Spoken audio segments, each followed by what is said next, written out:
Warahmatullahi wabarakatuh.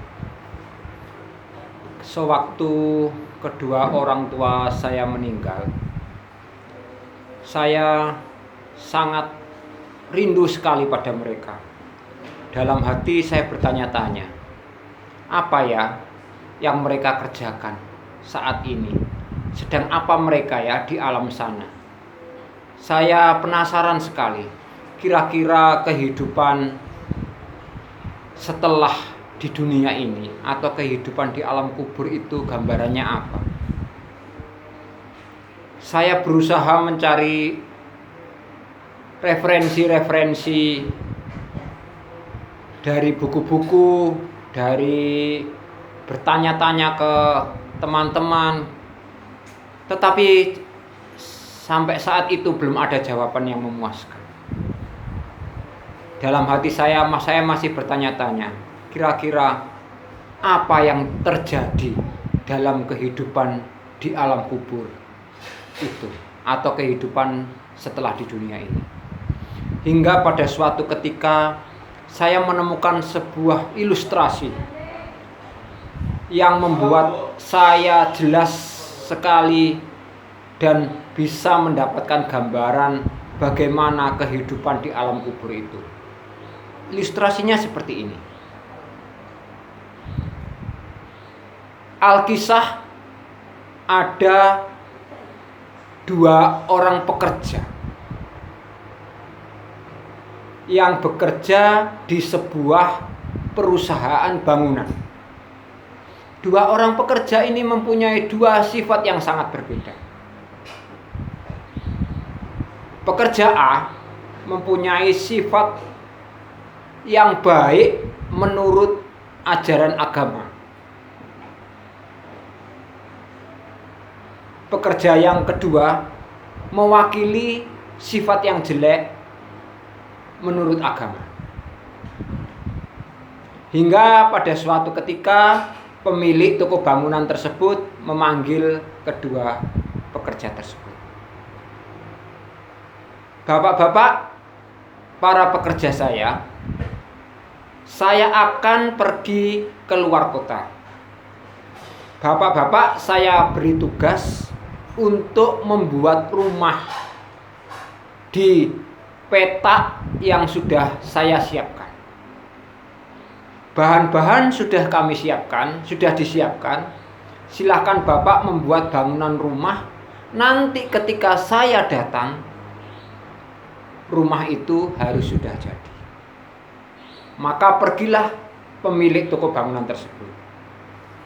Dan mulailah kedua pekerja tersebut membangun rumah sesuai yang diinginkan oleh pemilik rumah tersebut, pemilik toko bangunan tersebut. Pekerja A yang mewakili sifat baik manusia secara menurut agama membangun rumah dengan sepenuh hati, dengan penuh keikhlasan, dengan niatan yang tulus, membangun rumah dengan perlahan-lahan, detail, sekokoh mungkin, dari bahan yang terbaik, tanpa memikirkan upah nantinya yang akan diberikan atau imbalan yang akan diberikan oleh pemilik perusahaan bangunan tadi. Sementara tukang B yang mewakili sifat jelek menurut agama tadi membangun rumah dengan rasa mangkel atau grundel. Dia berpikir belum tentu saya akan dibayar layak, atau belum tentu nanti pemilik toko bangunan tersebut entah kapan akan kembali. Dia membangun rumahnya sendiri secara asal-asalan.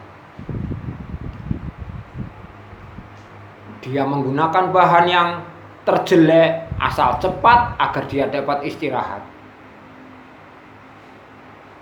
Selang berapa waktu kemudian pemilik toko bangunan tadi datang pada saat atau waktu yang sudah ditentukan.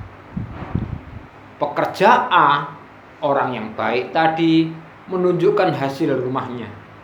hasil bangunannya, hasil karyanya. Rumah itu kokoh, berdiri, kuat dari bahan bangunan yang bagus. Sedangkan rumah yang dikerjakan oleh pekerja B tadi, yang mempunyai sifat jelek tadi, rumah itu begitu rapuh, asal-asalan, karena memang dibangun dengan hati yang jelek. Tak dinyana, tak disangka, pemilik perusahaan bangunan tadi mengatakan, "Bapak-bapak sekalian, saya menghadiahkan rumah yang Bapak bangun itu untuk menjadi milik bapak-bapak semua, untuk bapak-bapak tinggali." Bagaimana perasaan kedua pekerja tadi? Pekerja A yang mempunyai sifat baik tadi senang sekali karena dia akan menempati rumah hasil karyanya sendiri yang dibangun dengan baik, dengan teliti, dengan rapi, dengan kekuatan yang bagus, dengan bahan yang bagus. Dia akan tidur nyenyak, dia akan nyaman karena rumah itulah hasil ciptaannya yang dia kerjakan dengan sungguh-sungguh. Bagaimana dengan pekerja B? Betapa kagetnya dia ketika rumah itu akan menjadi miliknya dan akan ia tempati. Bagaimana dia bisa tinggal? Dia akan menempati rumah yang rapuh. Suatu saat, suatu ketika rumah itu akan menimpa dia sendiri karena rapuhnya.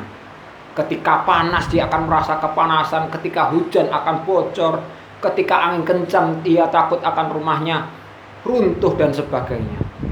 Dia tidak pernah bisa tenang menempati, bahkan tidur sekejap mata pun dia tidak bisa.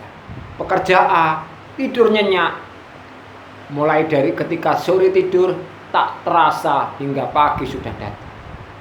Mungkin itulah gambaran yang sangat realistis, sangat nyata bagaimana kehidupan di alam kubur setelah kita meninggal nanti. Pemilik toko tadi kita ibaratkan sebagai Allah atau Tuhan kita. Dia memberikan amal, memberikan semua fasilitas itu tergantung kita sendiri. Kalau kita baik, kita akan membangun rumah kita di alam kubur dengan kokoh sehingga kita bisa tenang dan nyaman. Ibaratnya kita tidur pun tidak terasa. Bagaimana kalau rumah yang kita tempati dengan bangunan amal tadi rapuh? Kita tidak akan pernah bisa nyenyak atau bisa tidur tenang, atau tidak akan pernah bisa tenang memikirkan rapuhnya bangunan yang kita tempati. Kita bingung, kita takut menghadapi hari penghisapan atau hari penghakiman. Sementara jika sifat kita baik, amal kita banyak, rumah kita akan kokoh sehingga kita tidak terasa. Ibaratnya kita baru saja tidur, bangun-bangun mungkin sudah waktunya kita datang ke akhirat untuk menerima semua atas hasil amal-amal perbuatan kita. Mungkin itu yang bisa saya sampaikan. Terima kasih banyak. Assalamualaikum warahmatullahi wabarakatuh.